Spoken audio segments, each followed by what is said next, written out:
In this video, we're going to take a look at images and image records in CollectionsIndex Plus. To access your image records, you go up to your Records menu, and from the Records drop-down, select Assets, Images, and then click Submit. And you'll be taken to a summary view of all of the images held within your system, very similar to the summary view that you get for your collections records, or any of the other types of records that we've looked at in these videos. You can also search your image records in a similar way to how you search the other records within the system, either using a quick search, so you can do a quick search for a free text term, and this will return all of the records that contain the word T somewhere within their record. If you know the asset reference of the image you're looking for, you can search for that using the quick search.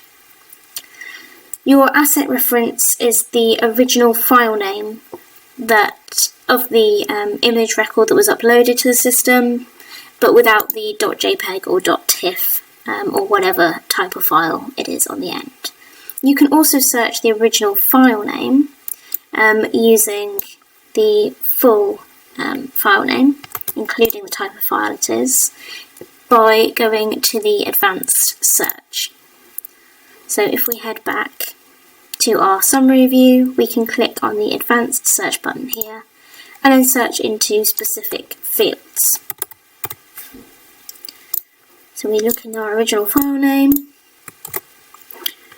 and search for that, including the .jpeg, and then that same record will come up.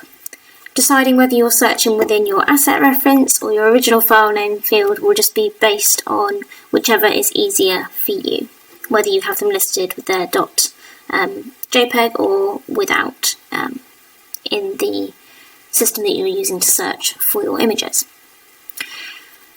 So you can also use the advanced search to build up a search and to search into different fields. If we take a look at the keywords field,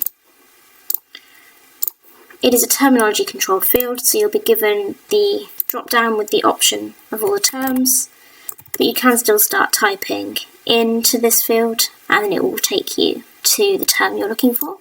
When you select it and click search, we will go to the 27 image records that contain architecture in their keyword field. And we can continue to narrow that down, so we can add another field and maybe search in the asset reference for 2006. And then we'll get the 4 records that contain architecture but also have 2006 AA004 at the start of their asset reference. And you can build up these searches using any fields that you need to return your records. So if your image doesn't already exist within the system, you can upload new images very easily. You simply go to the Upload a Batch of Images button here, which is in the same place as adding any new type of record within the system. And then you click Choose Files or Choose Directory if you've got a whole folder that you want to upload. Choose Files, and we can go to our Pictures and find the images that we want and click Open.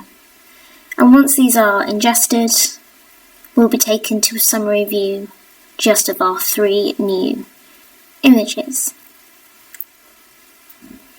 There.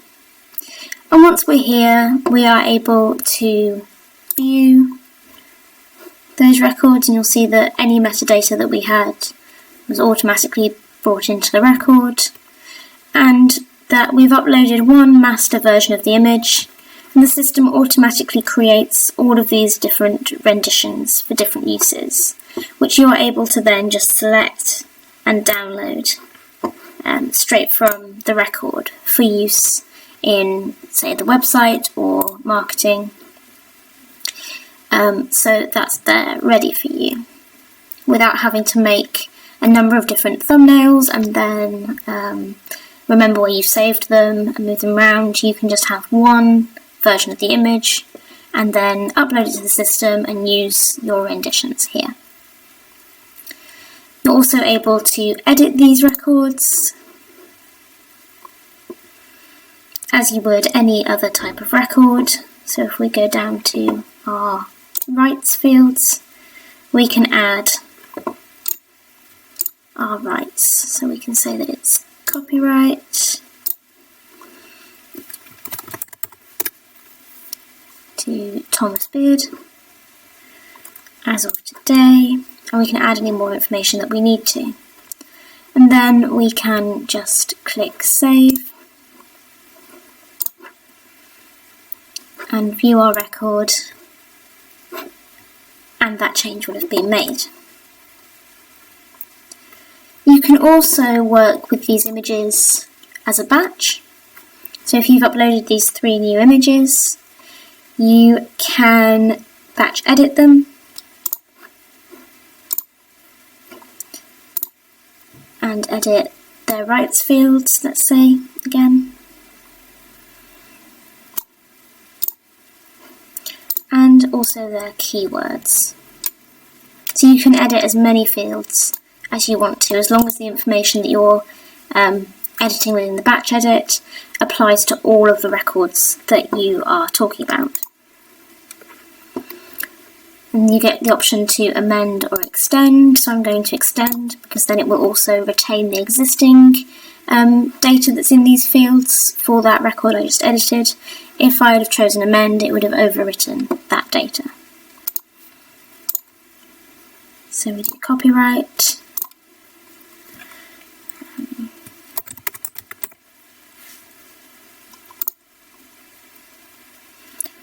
And we can just choose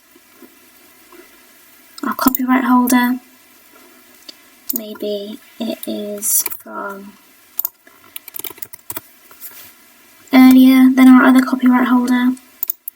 We can also choose some new keywords. So we can search from here as well.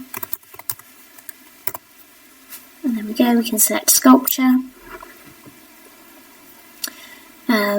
And that will then be added to our record.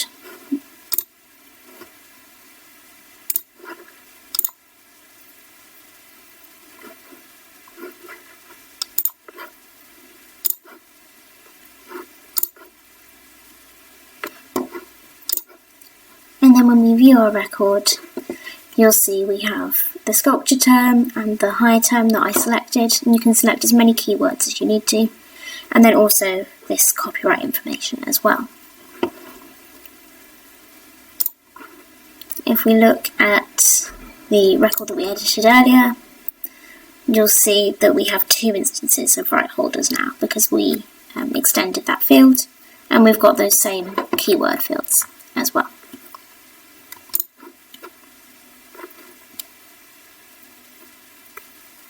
So that is batch editing. You are also able to batch download. So let's say we did a search and we needed these 3 images for a particular purpose. We can select them using the tick boxes and then click download selected assets here. Choose the level of rendition that we want there and then click OK, and we will get a zip file with our 3 images ready to use in them. You are also able to create folders of your images. So this is useful when you are batch editing or bringing together images that you might use in an exhibition or on some marketing or on a blog or on some social media. And if I just retrieve my existing flower folder, there we are.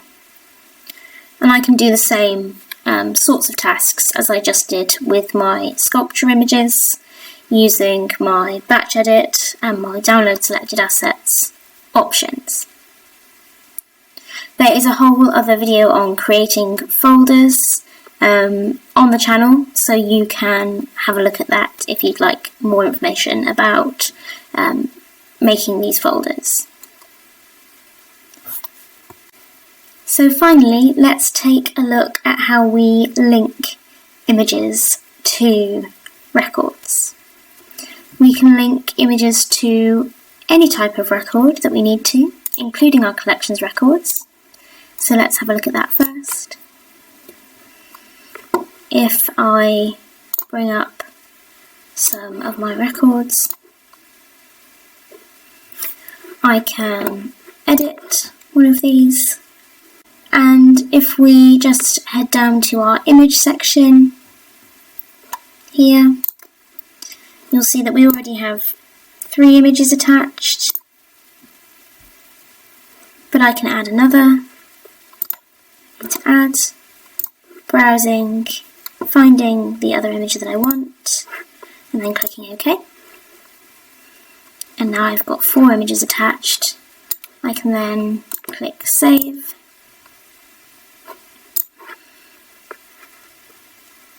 And then view my record. And you'll see that we've got these 4 thumbnails here, and I can choose the thumbnail and see it up here in my main panel. If you want to see your image record from your object record, you can click on the blue link and it will take you to your image record there. If I just go back,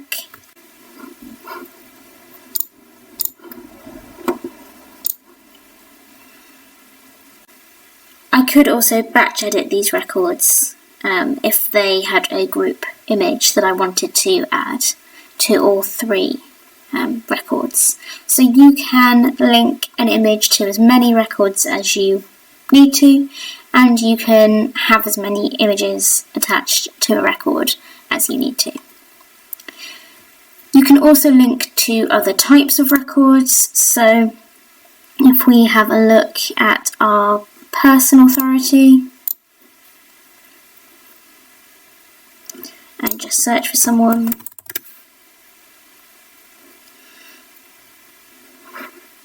we can edit this record, and in the digital assets section you can click Add and Browse and then select the relevant image for that person, and then save, and we can view that record. Now you've got this image attached to them. The same thing for activity records, so you can add images of conservation or condition checking or anything you need to in your activity records. I just edit this one.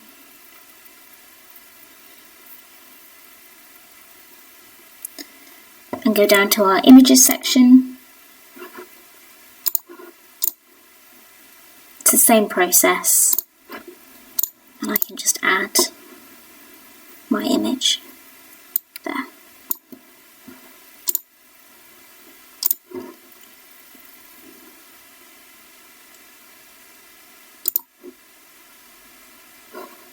And then I've got my procedure image there.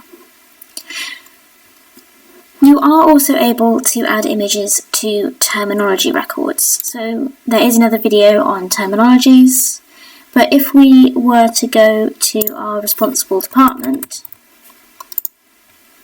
you'll see that these records have images attached to them here, and I can add more if I want to.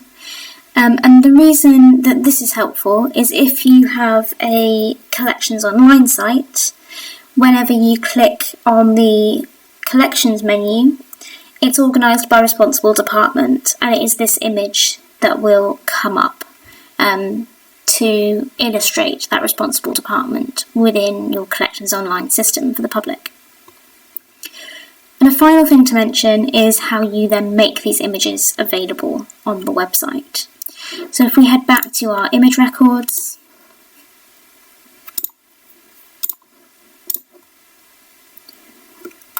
we go down to this one,